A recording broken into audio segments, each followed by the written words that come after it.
Hi, this is Melanie with Brands with Fans, and we're doing our first blog interview with Cindy from The Pulse. Cindy's the executive producer and host, and we're turning the tables on her today. She's usually the one doing the interviewing. So Cindy, tell me a little bit about The Pulse and what you do. Perfect. Well, The Pulse is a video marketing company and an event coverage company, but we do it with an interview style, so it's a little bit of a different take. So if you're a client and you want a marketing video, we would come out, we'd figure out developing the story, sort of what points you want to get across on the video, and then we actually film it. We do a sit-down interview with the owner of the company, we get some testimonials on camera, we might try the products and services on camera, and then we create this custom marketing video for the client. So they have it for their website, they've got it for LinkedIn, for social media. The second facet to our business is that we do event coverage, so launch parties, grand openings, events, and we go out, we do interviews, we capture the essence of the event, and then we come up with a customized video for that client to use, again, on their website and for marketing for future events. So it's a fun job. Wow, sounds like a lot. It is. It's a lot of work, but it's definitely a lot of fun. I love it. With the surge in content marketing, photos have become so popular, and they say video is the next thing. So in your point of view, what role does video play in marketing? The thing that I love about video is it's such a powerful medium. So if you are a potential client, you can't always go behind the scenes of a company, but video can take you there, which I think is so cool. Let's say you missed an event, you missed a fashion show, you couldn't make it to it. You can check it out on video, so you can actually be a part of that. So I love that. You might not know a client or somebody that's making your favorite product, but if they take you behind the scenes and they show you that on video, you're having a connection to that product. So you can do that with text, you can do that with photos, but you can't create that emotional connection that I feel that video really does.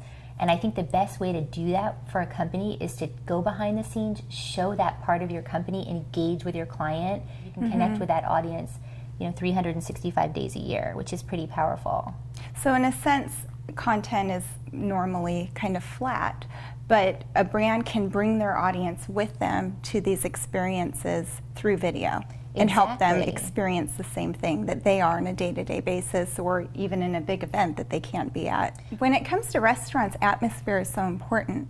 So when you're marketing a venue, I can imagine video would be even more important to the types of content that you're putting out. Can you talk a little bit about how a brand can get across the environment and the feel of a brand through video? Yeah, I mean, I would say that, what I always recommend doing with a client that we're spotlighting, or a venue or a restaurant, you really want to showcase, I think, the story of the owner. I think that's great because it's always going to resonate with the audience, and that's really important. It's going to draw in and engage. You want to do a snapshot of maybe what meals they're serving if they're a restaurant, what's their signature cocktail. I mean, those kind of things, that's really what creates that, that brand. If it's a restaurant that serves a specific margarita and it's something particular to that restaurant name, or it has a fun buzzword, that's something that they can integrate in their video and brand and put out there and really engage the people that they want to engage, the audience, and then draw those potential clients in, because now they have a sizzle of it, but now they really want to come in. They want to get that margarita. They want to try that food. So, I mean, that's, I think, an example of like a restaurant type situation in video and branding. So it brings another dimension to what's there and what they offer, but it also helps them show off their personality. Exactly, in a fun, hip way. Great. So that's how video fits into the marketing mix. But how does it fit into PR? And when I think about PR and marketing, I think about them differently. Video and marketing can help a brand showcase something that they choose to showcase. It's guaranteed because you're producing it. You're in control of your content. And then PR is, you're videoing an event, or you're doing some kind of coverage of something. And when you plan that and you do that on your own, you're kind of not sitting there and waiting for the press to show up. It's more guaranteed. You have it's just a little bit different. Tell me a little bit about your experience in PR and video. That's a really good point, because like you said, traditionally, I think clients would hire PR firms because they would want to deliver this certain message through marketing, and the PR firms would help them with that. And I think also, getting the news segments, getting the print ads, those kind of things with PR. Well, now with video, it's really changed that forefront for the client, because the client has access to produce their own video now. They can have their own content that they really want to get across. They can deliver that message, and they deliver it quicker. So they're sort of not waiting for somebody else, to take that message out. They're doing it themselves. So it's quicker, it's faster, and then they can share it all over, different social media. So it's almost like the client is their own PR person. That's right, and that's actually kind of overlaps a little bit with the trend in marketing. Is brands, big brands, if you go to the Pepsi website, they've become a news source, they've become a publisher, and a lot of brands with content marketing are becoming publishers, and video is just another aspect of that. They're becoming like a media house almost. Exactly, which is very cool. And so it's like all that power that you generate now as a company. So I'm not saying that PR firms are going away, but I'm just saying it's a different twist now. And then I think it's really up to the client to figure out how to deliver that message when the video is done. Maybe they hire the PR firm to get it across the different channels, or a marketing firm to deliver that. Do they use these in their press releases? That's a good point. They're not right now, but the future of video is, and I know we're going to get to that, yes, is going to be big, because that is something that we're going to see video in press releases. We're going to see video everywhere. They absolutely should be. You guys should be using that in your press releases. It's the next big thing. It is. Huge. It's going to be huge. What is the future of video, and what have you seen, just looking back in the past maybe 5 years or so? What has changed that you've seen, and where do you see it going moving forward? I think there's been some really big changes. I mean, okay, 5 years ago, when you go to a company's website, did you see a video? Not really. Maybe 20% of clients did. Now, I mean, almost everyone has a video. Or if they don't, they should, right? We have a video. You need a video. And I have some really cool stats that I found. According to Outbrain, 87% of online marketers use video content. Wow. That's a lot, okay? And by next year, with video ad spending alone, it's going to increase from $1.97 billion to $5.71 billion. Pretty staggering, I think, when you're thinking of those results.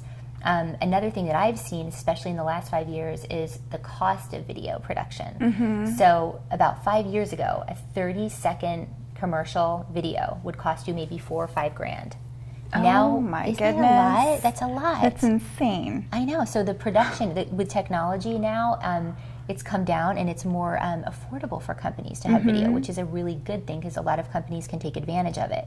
And I think the other thing that we've all noticed, and if you haven't, then you're hiding under a rock, is the Vine and the Instagram videos now.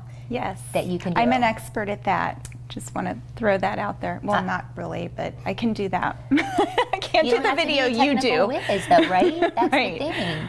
I mean, that's what's changing. Before, when you had video, you had to be this technical whiz to put the video together. Right. Now you just grab your iPhone, you take your Instagram, your Vine video. I'm obsessed with them. I do it all the time.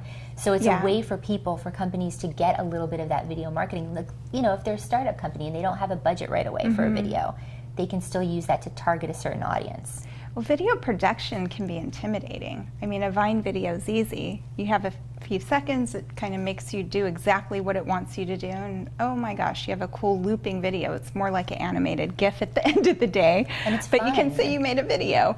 But, produced video is a whole other field. So that gets me into produced versus unproduced video, and that's kind of how we separate it when we're thinking about marketing for our clients at Fandom. Is, are we going to put a big budget into producing something that's a brand piece versus, we're going to this event or we're doing this thing and we're going to cover something with quick Vine and Instagram videos.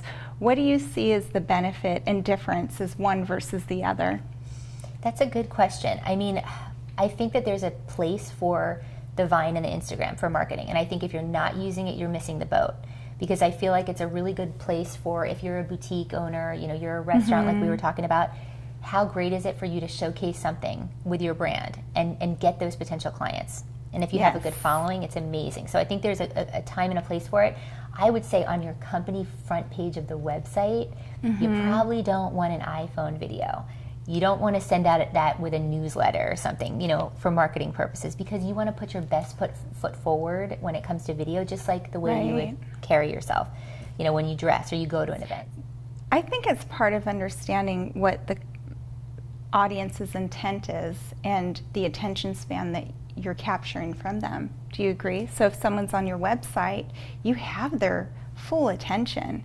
If someone's on Facebook or on Instagram, you kind of have, a few seconds of their attention. So something underproduced makes sense, and showing them just a really quick something of things that they're interested in or what's happening behind the brand. But if they've come to your website, they're expecting more. Exactly, and that's really where you want to deliver that message and do some kind of call to action as well when they're on your site. I think that's the most important thing. What's the ideal length if it's on your website? I mean, I would say nothing more than like 3 minutes tops. Yeah, I think it's harder to do shorter than longer because you have to tell your story in a shorter, more concise way. And I'd compare it to tweeting. Maybe 140 characters to be clever is actually not that easy. So a shorter video would be even more complex to pull off. Thank you, Cindy. Thank you so much. This was so fun. It was. Cheers. Oh yeah, till next time.